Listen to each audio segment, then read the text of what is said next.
제 가슴이 떨리고 뭉클해집니다.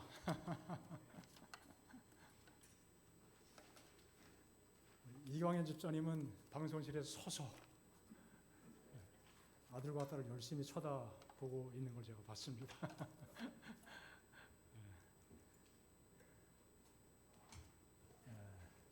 지혜와 키가 자랄 뿐 아니라 연주 실력까지 잘하면서 하나님과 사람에게 더 사람스러워가는 그 모습 하나님께 감사하고 영광을 돌립니다.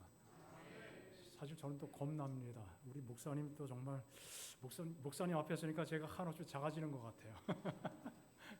은퇴하신 다음에 저렇게 연세가 드셔도 청춘의 활력을 가지고 봉사하시고 보람되게 사시는 모습 보면서 사실 저도 얼마 남지 않았는데 어떻게 살아야지 저렇게 할 수 있을까 늘 이제 그런 생각을 하게 됩니다. 하나님의 은혜가 함께 하시기를 간절히 소망합니다. 우리 모든 단원들, 오남 기악부, 오남 앙상블 이름 하나 좀 정식으로 줘야 될 것 같아요. 우리 사실 지난 안식일 직원회 때 오늘 광고를 미처 못했는데요. 최소한의 조직을 해서 어쨌든 팀장, 악장, 뭐라고 그랬죠? 우리 눈 마주친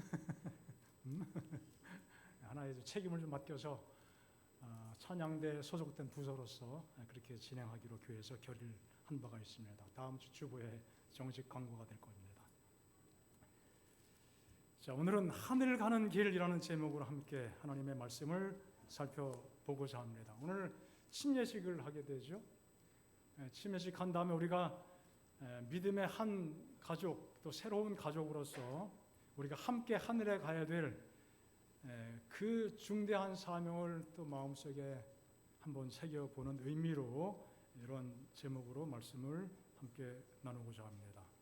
이 거센 파도, 풍랑, 배가 지금 높이 올라갔습니다. 올라간 다음에 어떻게 될까요? 바닥으로 확 떨어지겠죠. 요동치는 모습.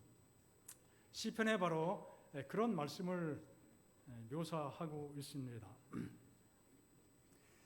이에 그들이 그들의 고통 때문에 여호와께 부르짖음에 무엇 때문에요? 고통 때문에. 그가 그들의 고통에서 그들을 인도하여 내시고 광풍을 고요하게 하사 물결도 잔잔하게 하시는도다.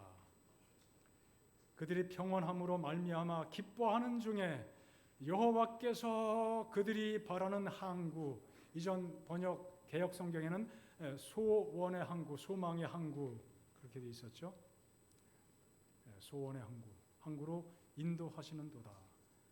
여호와의 인자하심과 인생에게 행하신 기적으로 말미암아 그를 찬송할지로다. 시편 107편은 하나님의 백성들이 고난 가운데 처할 때 하나님께서 그들과 함께 해주시고 그들을 돌보아 주시고 그들을 구원해 주시는 은총을 계속 찬양합니다. 선하심과 또 인자하심과 또 그분의 기적 행하심을 반복해서 찬양하는 것을 보게 됩니다. 하나님을 여호와께 찬양하라. 그는 선하시며 그 인자하심이 영원함이로다. 여호와의 인자하심과 인생에게 행하신 기적으로 말미암아 그를 찬송할지로다. 그 똑같은 표현이 계속 반복되어 나타나고 있습니다. 이렇게 하나님을 찬양할 이유가 구체적으로 무엇인지 이 말씀 속에 언급을 하고 있습니다. 대적의 손에서 속량하여 사방으로부터 모으시는 하나님의 손길. 하나님의 백성들이 대적의 손에 의해서 고난받고 박해받고 그들에게 속해졌지만 하나님은 속량이라는 뜻은 구체적으로 무엇을 의미합니까? 나를 대신해서 희생물을 희생하고 그리고 내가 노임받게 되는 대속, 그것이 성경에서 말하는 속량이죠. 줄이고 목마르고 피곤한 영혼들이 부르짖을 때 그들을 고통에서 건져주시는 그 사실 때문에 하나님을 찬양하게 되는 것이죠. 또 사모하는 영혼, 그들에게 만족을 주시고 줄인 영혼에게 좋은 것으로 채워주시는 하나님의 손길, 하나님을 찬양할 이유가 됩니다. 하나님을 등졌어요. 하나님을 멀리 떠나갔습니다. 그 결과로 고난과 고통이 찾아왔습니다. 하나님께 부르짖습니다. 도와달라고, 구원해달라고. 하나님께서 너 나를 떠나더니만 꼴 좋다. 그래, 내가 한 10년쯤 후에 건져줄게. 그렇게 말씀하시는 것이 아니라 회개하고 돌이켜 하나님을 향하여 부르짖을 때 그들을 어떻게 하신다는 거예요? 구원하신다는 것입니다. 미련한 존재가 그의 악 때문에 고통에 처해서 죽을 지경에 이르게 되었습니다. 그 위험한 상황 속에서 하나님을 또 찾습니다. 하나님께서 그를 구원해 주시고 그것으로 끝나는 것이 아니라 말씀을 보내어서 고쳐주신다고 그랬어요. 회복시켜 주신다는 것이죠. 하나님을 찬양할 이유가 됩니까? 고난이라는 인생 바다에서 극심한 풍랑을 만났습니다. 아까 그 사진에서 본 것처럼 하늘로 그냥 확 올라갔다가 갑자기 또 떨어지잖아요. 천국과 지옥을 경험하는 그 일이 반복되는 극심한 위험입니다. 그런 위험에 처했을 때 영혼이 녹았다고 그랬어요. 하지만 그 고통 가운데 역시 하나님을 향하여 부르짖습니다. 그때 광풍을 어떻게 하시고 평정히 하시고 물결을 어떻게 해요? 잔잔하게 해 주시는 것이죠. 그러니 하나님을 찬양하지 않을 수가 없는 것입니다. 그래서 30절, 31절에 이렇게 말씀합니다. 저희가 평온함을 인하여 기뻐하는 중에 여호와께서 저희를 소원의 항구로 인도하시는도다. 바라는 항구, 소원의 항구. 이 소원의 항구는 개역 성경의 표현입니다. 여호와의 인자하심과 인생에게 행하신 기이한 일을 인하여 그를 찬송할지로다. 여러분, 고난받는 것 좋아하는 사람이 있어요? 고통 좋아합니까? 아무도 없습니다. 하지만 인생을 살면서 고통과 고난을 겪지 않고 살아갈 수 있는 사람이 있어요? 또 아무도 없어요. 고통과 고난은 우리 인생의 선택 과목이 아니라 뭐예요? 필수 과목과 마찬가지입니다. 살면서 사막도 만납니다. 풍랑도 만납니다. 목마름도 있습니다. 굶주림도 있습니다. 흑암과 사망의 그늘에 앉게 되는 경험도 만나게 됩니다. 곤고와 쇠사슬에 매이는 극심한 고통도 겪게 되죠. 시편에 기록된 것처럼 광풍을 만나서 하늘 높이 솟구쳤다가 아예 바닥으로 또 곤두박질 치는 그런 경험을 만나기도 합니다. 때에 따라 비틀거릴 수도 있습니다. 혼돈에 빠지기도 합니다. 하지만 마침내 하나님께서 시편에 우리에게 말씀해 주신 것처럼 우리를 소원의 항구, 평안한 항구로 어떻게 하신다고요? 인도해 주시겠다고 말씀하셨습니다. 하나님을 찬양합니다. 많은 사람들이 그런 경험하고 우리도 크고 작은 상황이 다 다르지만 그런 경험 속에 살아갑니다. 자, 이분은 연세대학교 보건대학원 작업치료학과 김종배라는 교수님입니다.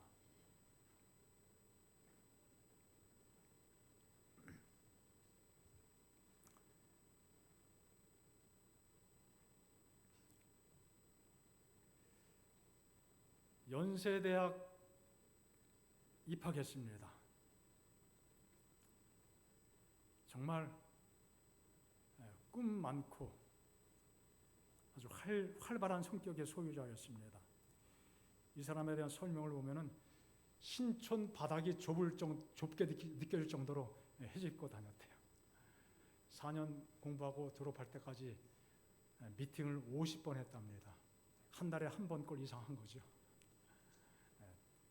즐기면서. 그렇다고 공부를 못했냐? 공부도 참 잘했어요. 교수가 되기 위해서 꿈을 가지고 카이스트 대학원에 입학을 했습니다. 저랑 나이가 거의 비슷합니다. 아주 혁혁한 일들을 이루면서 데모하다 유치장에 간 적도 있지만 또 산악부에 들어가서 지리산도 여러 번 종주하고 북한산 인수봉 그 절벽 있잖아요. 거기도 수없이 오르내리고 뛰어다니면서. 그런데 대학원 한 학기 맞춰놓고 학기 초 9월입니다. 친구 집에 가는데 옥탑방에 올라갔다가 내려오는데 계단에서 헛디뎌 가지고 굴러 떨어졌어요. 3m 아래로 굴러 떨어졌습니다. 그리고 5번 흉추 골절돼 가지고 전신을 쓰지 못하고 팔꿈치는 들리는데 아무것도 쓰지 못하는 절박한 상황을 맞이하게 돼요. 부모님께서 대소변을 다 받아내셔야만 했습니다. 주말이면은 북한산 인수봉 암벽을 날아다니던 그 시절이 정말 아득한 상황이 됐습니다. 그가 이렇게 자신의 그 과거를 회상합니다. 앞이 캄캄한, 아주 그냥 캄캄한 칠흑 같은 암흑만이 내 앞에 놓여 있는 것 같았어요. 부모님이 책상 앞에 갖다 놓여주면은 하루 종일 움직이지 못하니까 창밖만 바라보게 됩니다. 이 당시에 전동 휠체어도 없고 밖에 나가지도 못하고 마치 무기징역 선고 받은 것처럼 꼼짝 못하고 살게 됐습니다. 부모님과 가족에게 짐 만드는 인생. 저 때문에 우리 가정도 파탄 지경이었죠. 성공을 향해 질주하던 한 젊은 청년의 삶이 이렇게 곤두박질치게 되었습니다. 자, 그때 큰 누나가 와서 갑자기 성경책을 내밀면서 자, 이제 우리가 하나님 앞으로 돌아가야 될 때가 된 것 같다. 그 성경책을 주더라는 거예요. 손도 움직이지 못하기 때문에 그 팔꿈치를 이용해서 성경책을 한 장 한 장 넘겨가며 읽기 시작했습니다. 갑자기 요한복음 8장 32절에서 충격적인 경험을 하게 됩니다. 그 성경에 기록한 말씀이 뭐예요? 진리가 너희를 자유롭게 하리라. 이 청년이 다녔던 대학교의 교훈이 뭐예요? 진리가 너희를 자유롭게 하리라. 바로 이거예요. 그 대학 다니면서 늘 보면서 야, 참 저 문장 멋있다. 괜찮다. 진리가 너희를 자유롭게 하리라. 그런데 학교를 졸업하면서도 이 표현이 성경에 나온 말씀인 것을 알지 못하고 살았던 것이죠. 그런데 이런 말씀이 성경에 있구나.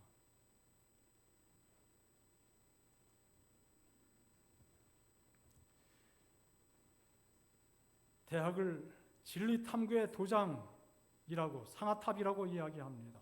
그래서 열심히 학문을 탐구하고 공부하면은, 그래서 꿈을 이루고 교수가 되면은 정말 마음껏 자유롭게 살 수 있겠구나. 그런 의미로 이 문장을 생각했던 것이죠. 그런데 이 말씀이 성경의 말씀, 예수님 말씀이라는 사실을 깨닫게 된 것입니다. 그리고 이 진리가 누구예요? 학문이 아니라 예수님이라는 사실을 그가 깨닫게 되었습니다. 그가 쫓던, 그가 추구하던 어떤 삶에서의, 세상적인 삶에서의 자유함을 누리게 하는 어떤 학문적 진리가 아니라 영혼의 진리, 구원받게 하는 진리, 구원에 이르는 진리. 진리는 정말 그가 생각해 보니까 변하지 않아야 참된 진리인데 세상 학문 중에 변하지 않는 게 있습니까? 계속 새로운 이론과 학설들이 계속 나오면은 옛날 것은 말 그대로 옛날 것이 되어버리고 마는 것이죠.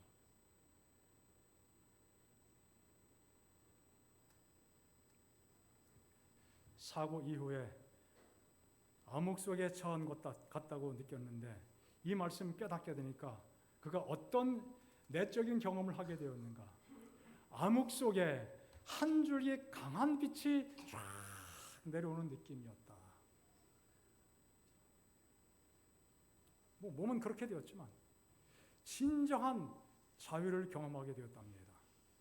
그래서 그때부터 몇 년 동안 오직 성경책만 읽게 되었다고 그의 삶을 이야기합니다.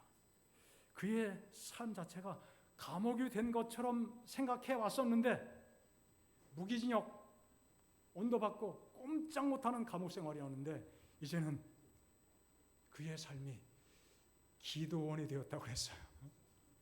진리의 말씀을 깨닫게 되니까 말씀이 그렇게 감동적이고 말씀을 읽으면서 하나님께 간절히 기도하고 하나님의 인도하심을 간구하게 되는 완전히 어두움에서 빛으로 해방된 그러한 삶을 누리게 되었다고 고백했습니다. 더 이상 절망에 얽매이지 않고 몸은 여전히 움직이지 못하지만 이제 마음속에 자유함을 느끼게 된 것입니다. 삶이 전혀 달라졌습니다. 이제는 사고당한 자신의 모습을 보면서 가장 괴로운 것이 그 모습을 보면서 부모님이 괴로워하시는 그 모습을 보는 것이 가장 힘들었대요.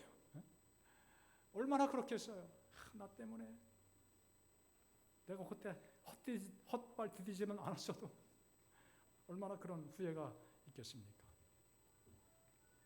이제 자유를 느끼면서 부모님을 향한 죄책감도 다 정리가 되고 정말 무한한 자유를 느끼게 되고 친구를 만나게 되고 다시 미국으로 유학을 가서 박사과정 다 공부한 다음에 이제 연세대학 교수로 임용이 된 것입니다. 그래서 많은 것들을 또 개발하고 연구하면서 꼼짝 못하는 그런 처지가 됐지만 여러 가지 장치들을 고안하고 발명해서 자유롭게 자기가 차를 운전하고 다니는 거예요. 얼마나 참 자유롭겠습니까? 우리 이금자 집사님 여러 번 이야기하셨죠. 운전을 안 하다가 운전하게 되면은 이제 그 따님이 새로운 세상을 경험할 거예요. 그러더니만 정말 운전을 배우고 지금도 우리 집사님 운전이 조금 옆에서 볼 때는 좀 주춤거리고 그렇잖아요. 제가 늘 집사님 차 돌려서 나가시는 모습 보면은 이렇게 해도 나갈 수 있는데 집사님은 딱 정해진 방식, 그 방식만 고집하시더라고요. 저렇게 하면 더 쉬울 텐데 그래도 운전하게 되니까 새로운 세상이 열리더라고요. 정말 새 세상입니다. 예수님 만나니까 정말 새로운 세상을 만나게 된 거예요. 그게 진정한 자유입니다. 하나님의 인도하심을 그가 깊이 맛보게 되고 참 자유를 누리게 되었습니다. 이것이 한 개인의 경험이었습니다. 이 고난, 얼마나 끔찍한 고난이에요. 얼마나 정말 무지막지한 고통입니까? 하지만 거기에도 예수님 만나니까 뭐가 있어요? 빛이 있어요. 소망이 있습니다. 어둠이 물러갑니다. 여러분, 고난이 왔을 때 이거 한번 피해볼까 하고 딴 선택을 하면 어떻게 해요? 그 길에도 고난이 있어요. 일리 가면 없겠지? 거기 가도 있어요. 어쩌면 더 큰 거 만났을지도 몰라요. 우리가 어떤 삶의 길을 걷든지 간에 그런 어려움들이 있습니다. 중요한 것은 무엇입니까? 하나님 만나고 하나님의 도우심을 통해서 그 모든 역경들을 이기고 통과하는 것이 죄악 세상에서 살아가는 우리 믿음의 사람들의 삶의 경험이 되어야 된다는 것이죠. 여러분, 성경에 수많은 믿음의 노독들 가운데 고난당하지 않은 사람이 있습니까? 믿음의 조상 아담, 첫사람, 첫시조 아담 어땠을까요? 사는 날 동안 죽기 전까지 늘 마음에 무거운 짐을 가지고 살았죠. 가을이 되면 우리는 이제 단풍 구경 한번 가볼까 그러고 가서 휘황찬란 알록달록 멋있네. 오늘 참 힐링됐네. 기분 좋네. 아담은 그 단풍 보면 어떻게 해요? 단풍으로 끝나는 것이 아니라 저게 조금 있으면 어떻게 돼야 돼요? 떨어져야 돼요. 낙엽져야 돼요. 누구 땜새? 나 땜새. 안 그랬으면 내가 그때 하와랑 잘 붙어 다니고 따먹지 못하게 막았으면 이 꼴 안 볼 텐데. 뭐 늘 그런 회한을 느끼면서 살아갔을 것입니다. 아브라함 믿음의 조상이지만 얼마나 고통이 많았습니까?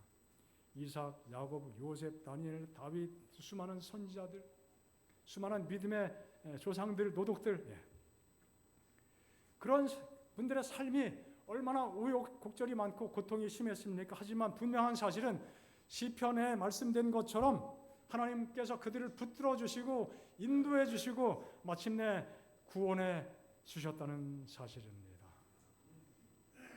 우린 성경에 묘사된 시편에 묘사된 이 소원의 항구라고 하는 표현을 통해서 큰 위로를 얻게 됩니다. 또 소망을 마음속에 새롭게 갖게 됩니다.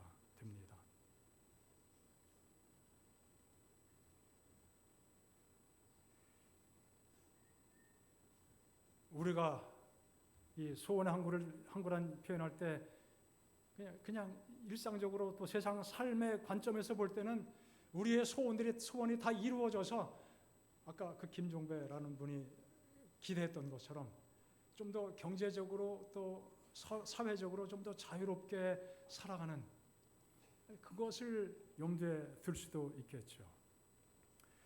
하지만 우리가 세상에 살면서 우리의 그 마음의 소원이 그렇게 이루어진다는 것이 반드시 좋은 것을 의미하는 것인가? 여러분, 어린 아이들이 처음에는 뭐 돈이 뭔지도 모르다가 조금 알게 되면 돈을 알게 되고 돈을 좋아하게 되죠. 우리가 딱 그렇게 살아왔습니다. 그리고 돈을 자꾸 이제 모으려고 하죠. 자, 부모가 돈이 많고 그 어린아이가 돈을 좋아하고 달라고 할 때마다 아이에게 돈을 넉넉히 주는 것이 그 아이에게 도움이 되겠어요? 도움이 되지 않습니다. 김종배 교수님처럼 그가 목표했던 소원이 다 성취되는 것, 그것이 그에게 최상의 것이 되었을까요? 고난이 없었다면 예수님 만나지 못했을 텐데, 예수님을 통해서, 고난을 통해서 그는 인생의 참된 진리를 경험하게 됐습니다. 재물과 권세와 명예를 소원하고 있는 것만큼 다 얻게 되는 것이 정말 좋은 일인가? 오히려 그것이 저주가 되는 일이 세상에 얼마나 많이 있습니까? 그렇죠. 부끄러움이 되기도 하고 저주가 되기도 합니다. 시편이 말씀하고 있는 소원의 항구는 무엇입니까? 누구의 소원이에요? 하나님의 소원 아니겠습니까? 우리의 소원이 하나님의 소원과 딱 맞아떨어지는 그 소원이죠. 이 소원의 마지막 초점은 어디입니까? 하나님의 구원, 하늘나라입니다. 하늘의 소망의 항구, 소원의 항구. 이것이 우리가 진정으로 소원해야 할 우리의 삶의 마지막 목표 지점입니다. 예수님과 함께, 예수님께서 우리를 이끌어 주시고 우리를 데려가 주시고 우리의 삶을 운전해 주시는 그 삶의 길이야말로 이렇게 거센 물결과 또 폭풍이 있을지라도 가장 안전한 삶의 길이고, 예수님과 함께 있을 때 우리가 마침내 하늘 항구에 안전하게 도달된다는 사실을 잊지 않고 기억하시기를 바랍니다. 히브리서 11장을 보면은 믿음의 선조들이 간절히 바라보고 또 사모했던 곳이 바로 하늘 본향이었습니다. 하나님이 계신 것을 믿고 그 하나님이 자기를 찾는 자들에게 상 주시는 분임을 믿고 그걸 확신했기 때문에 오늘 현실 속에서 당하는 수많은 우여곡절, 꿈이 신속히 이루어지지 않고 자꾸 지체되고 때로 고난당하고 어려움 가운데 살아가게 될지라도 세상으로 휩쓸려 들어가지 않고 어떻게 해요? 하나님의 말씀을 붙잡고 말씀을 따라 살아갔던 것이죠. 그것이 믿음의 백성들의 영적인 경험이었습니다. 좀 말씀이 길지만 읽겠습니다. 믿음으로 아브라함은 부르심을 받았을 때 순종하여 장래 유업으로 받을 땅에 나아갈새 갈 바를 알지 못하고 나아갔다. 또 믿음으로 이방의 땅에 있는 것 같이 약속의 땅에 거류하여 약속의 땅 가나안 땅에 들어갔지만 여전히 이방 땅에 있는 것 같은 느낌을 가지고 그런 마음을 가지고 그런 자세를 가지고 그저 땅에 정착하지 않고 어떻게 거류했다는 것이죠. 천막 생활을 했습니다. 동일한 약속을 유업으로 받은 이삭 및 야곱과 더불어 장막에 거했다.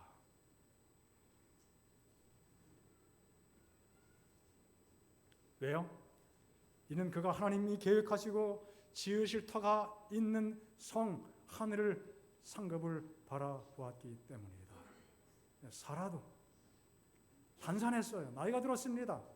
잉태할 능력이 없었지만 하나님께서 주신 말씀을 믿었어요.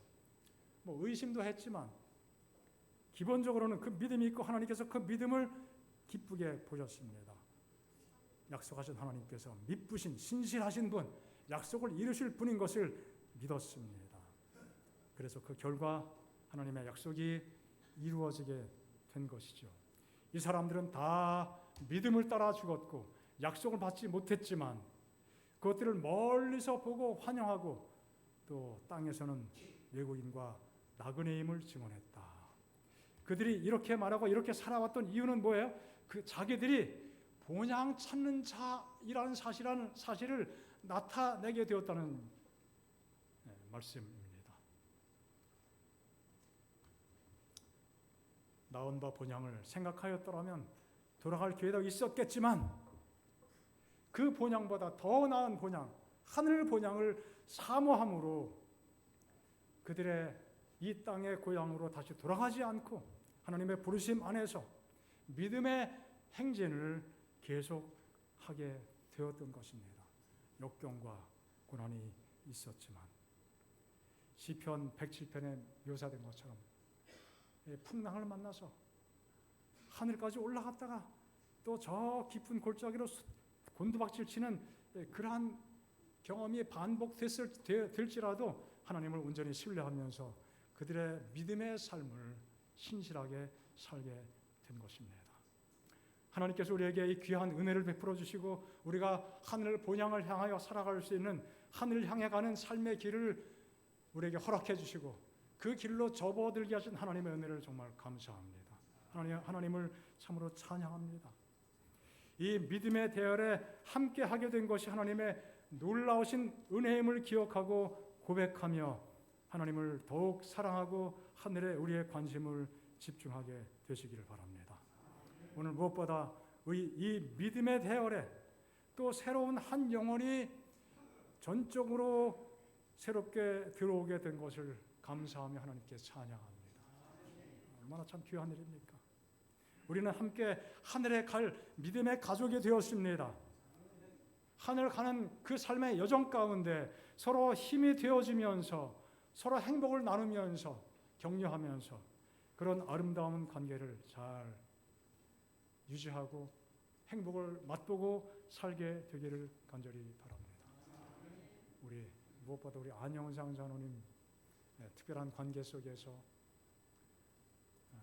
서로 믿음 안에서 서로 사랑하고 또 존중하고 서로 이끌어주는 아름다운 경험으로 오늘 귀한 영혼의 결실을 맺게 되었습니다.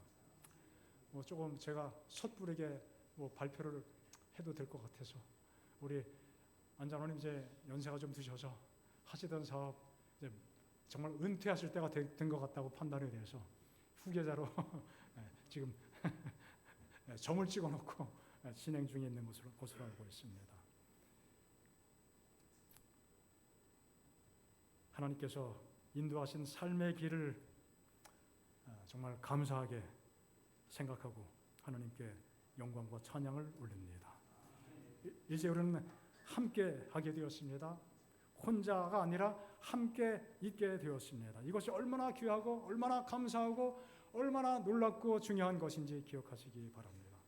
제가 언젠가 한번 말씀드린 기억이 있습니다만 제가 서울삼육고등학교 기숙사 3년 생활했습니다. 우리 뒤에 있는 친구도 같이 기숙사 생활했어요. 금요일이 되면은 정말 제일 자유로운 시간이에요. 수업도 일찍 끝나죠. 와서 뭐 안식일 준비한다고 청소하고 예배드리고 그 밤 시간 되면 예배 끝나면 그렇게 마음이 평안합니다. 그래서 친구들과 기숙사 바로 뒤에 올라가서 뭐 학교 뒷산에 올라가서 같이 노래도 하고 근데 한 100-200m 갈까요? 그 가면은 철조망이 있어요. 경계선에. 철조망 개구멍이 있잖아요. 그거 넘어가면은 망우리 공동묘지예요. 그래서 그때 그 당시 학교 지을 때 터를 닦는데 거기서 유골이 많이 나왔다는 그런 소식도 들었습니다. 그리고 이제 거기 밤에 가서 넘어도 가죠. 낮에도 가고. 그런데 신기한 사실은요. 낮에도 혼자 가면은 왠지 마음이 뭐 두려움까지는 아니지만 살짝 소위 캥긴다고 이야기하잖아요. 그런 느낌이 조금씩 있어요. 혼자도 자주 갔거든요. 밤에 혼자 가면요. 진짜 캥겨요. 그런데 밤이라도 친구랑 둘이 가면은 아무렇지 않아요. 신기하더라고요. 둘이 자주 갔던 친구가 있는데 그 친구는 정말 함께 신학과 입학까지 했다가 아쉽게도 군에 갔다 제대하면서 복학하지 않고 딴 길을 걸어갔어요. 늘 아쉽게 생각합니다. 밤에 혼자 가면은 그렇지만 둘이 가면은 아무 부담이 없습니다. 그래서 함께 한다는 게 그만큼 중요한 거다. 우리가 함께 하는 게 중요한 거예요. 우리 믿음의 가족으로 함께 살아갈 수 있다는 이 특권을 인해서 하나님께 감사합니다. 무엇 때문에 함께 있는 게 중요합니까? 서로 신뢰하고 서로 의지하고 사랑을 나누고 마음이 힘들 때 서로 버팀목이 되어주고 그런 관계가 유지가 돼야 함께 있는 게 중요하고 귀한 것 아니겠습니까? 우리가 다 그런 믿음의 경험 속에 살고 있지 않습니까? 우리 새로운 한 가족이 들어왔습니다. 이름 모르는 분 계세요?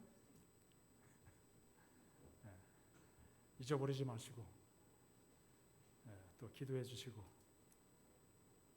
하나님의 은혜 가운데 귀한 행복한 삶을 함께 누리며 살게 되시기 바랍니다. 제가 열해 전에 청학교에 있으면서 둘째 손녀 봤을 때 저희 아내가 뉴질랜드 갔어요. 8월 첫째 주에 휴가를 내가지고 저 혼자였으니까요.